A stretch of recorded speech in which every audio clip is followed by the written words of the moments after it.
Now this facelift with even more kit on the inside and a petrol engine that has 10 horsepower more promises to take it to the next level. Just how good is it? Let's take a look.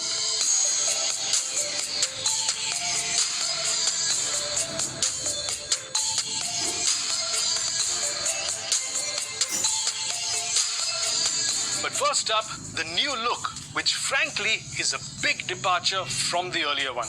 In fact, it's so thoroughly updated, from some angles it looks like much more than a mere facelift. A lot of this is down to the larger looking nose. It now gets a higher SUV-like bonnet. The large C-shaped bracket makes it look wider, and with the integrated bull bar and the 4 scuff plate, the chin is now more SUV too. Around the side, the white ceramic highlights are a signature of the Nexon and help define the rising belt line. And it now gets blackened C-pillars to make it less coupe-like. The new Union Jack taillights look interesting, and with Nexon now written across the rear, it's easy to identify this one as the facelift. It even gets 4 vents at the bottom of the rear bumper to make it look wider. The cabin is more familiar but still substantially updated.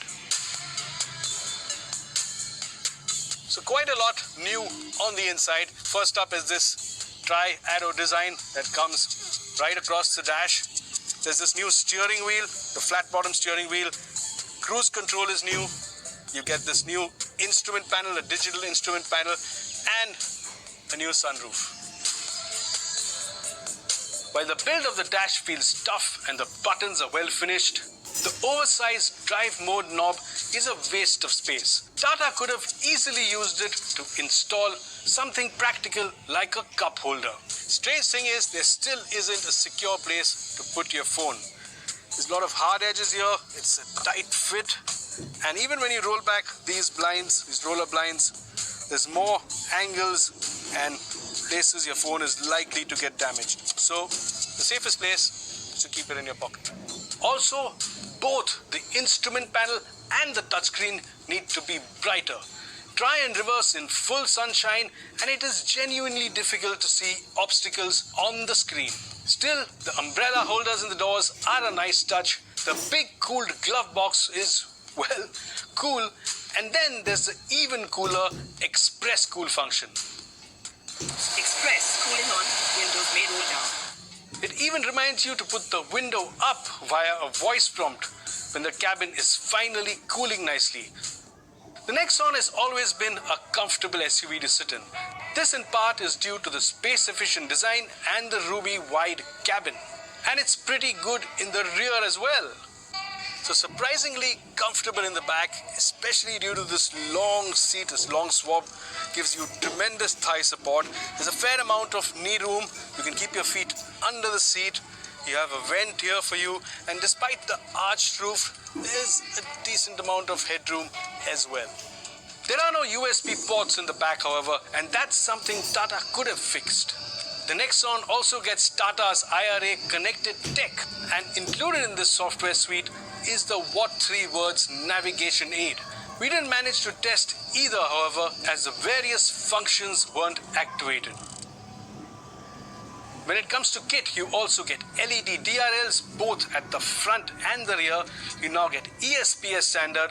There's also traction control, rollover mitigation, brake assist, auto wipers, auto lights, and tire pressure monitoring. Luggage space in the rear is a useful 350 liters, and you can fold and flip the seats down as well.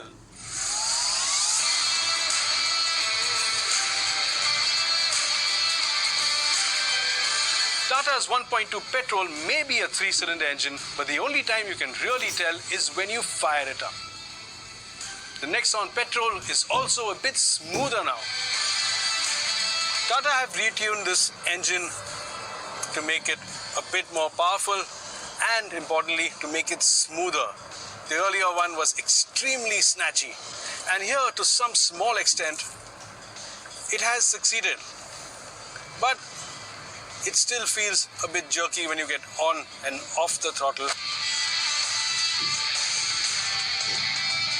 There also is quite some amount of lag. Put your foot down at around 1000 RPM and you have to wait till well over 2000 for it to really start pulling strongly.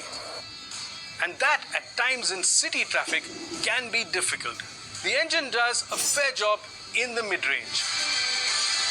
There is a fair amount of performance in the mid-range, and if you keep it there, the Nexon pulls forward quite smartly. But pulling it to the 6000 RPM red line doesn't really make much sense. It's noisy, it feels strained, and the amount of extra performance you gain isn't all that much. Question is, can you feel the additional 10 horsepower? Only at times, and if you really pay attention. And let's not forget, the Nexon is heavy, especially compared to many of its rivals. The driving modes Eco, City and Sport work quite well. Eco is okay when you want to conserve fuel, and Sport does give you an extra kick. While we did do a performance test, we weren't able to launch the new Nexon cleanly as the traction control couldn't be switched off, and as a result 0 to 100 came up in 13.01 seconds. Ignore the launch, however, and it clearly shows this new one has a bit of an edge over the earlier 110 horsepower version. Where the Nexon really excels is over broken roads. You can carry on over bad patches, often without really having to slow down. Overall, the Nexon does round off the bumps pretty nicely, but there still is a bit of stiffness in the springs, and over broken patches of road and large craters, you can feel that. What it does, however, is give the Nexon good straight line stability, and this delivers plenty of confidence through to the steering. The little bit of stiffness in the suspension helps the Nexon in the handling department too. With its well-weighted steering and actually decent body control, the Nexon feels comfortable at speed. It isn't as agile as something like an EcoSport, but get onto a good road and you can certainly enjoy slinging a few corners together. With its uprated and recalibrated engine, the 2020 Nexon now feels marginally peppier and smoother to drive. Its beefy suspension does well in our conditions. It is among the more spacious and comfortable compact SUVs in its class. And with the additional goodies and kit on offer, it now feels more upmarket too. Also, with prices ranging from 6.95 to 11.20 lakh for the petrol, the Nexon is still great value for money. No, quality levels still aren't quite the same as some rivals. And the petrol engine and gearbox need to be even smoother. Still, if you are among the many who think this is the best looking car in its class and are looking for a comfortable compact SUV that's adept at taking on our roads and is well equipped, the new 2020 Nexon is the one you need to keep on your short list.